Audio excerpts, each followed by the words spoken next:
नमस्कार,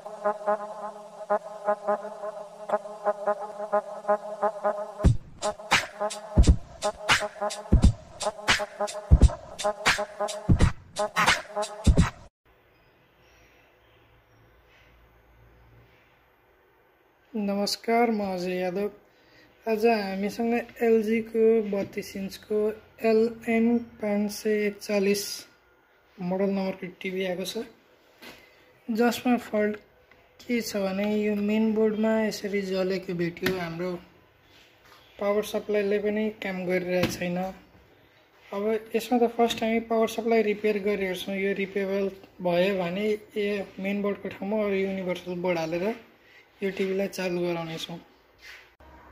हामीसँग एउटा एलजी को टिभी आएको थियो 32 इंच को, जसको यो मेन बोर्डबाट यहाँ धुवा निस्केको थियो। यसको पावर सप्लाई ठीक छ कि भनेर हामीले चेक गर्दाखेरि पावर सप्लाई यो पनि खराब भएको रहेछ। यो अवस्थामा पावर सप्लाई मार्केटमा पाइरहेको छैन। यो मोड्युल लगाएर चल्छ कि यो लगाएर रिपेयर पनि गर्न खोज्यौं, सक्सेस भएन।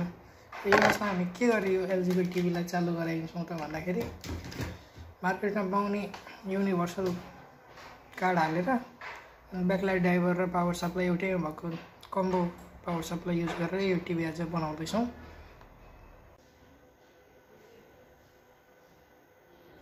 यो चाहिँ हाम्रो टिकन बोर्ड। यसमा यो एलभीडीएस केबल हाल्यौं। हामीले युज गर्ने यही हो मास्टर बोर्ड। पावर सप्लाईमा चाहिँ यो युज गरेको छ। यसमा ब्याकलाइटको लागि यहीँबाट ब्याकलाइटको पनि काम हुन्छ, पावर सप्लाई पनि काम हुन्छ। यसबाट 12 भोल्ट को सप्लाई लिएर यो बोर्डमा दिएको छौं। एकचोटी यसलाई अन गरी हेरौं।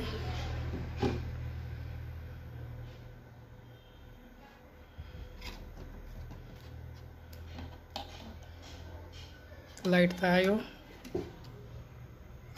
ब्याकलाइट पनि बल्यो, टिभी चालु भयो भएन, यसलाई कसरी उठाउँ?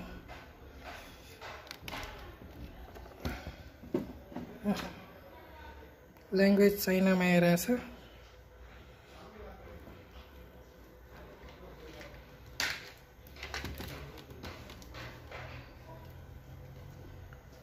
यसलाई पहिले प्याक गर्छौं अनि त्यसपछि फेरि हामी चलाएर हेर्नेछौं यसलाई।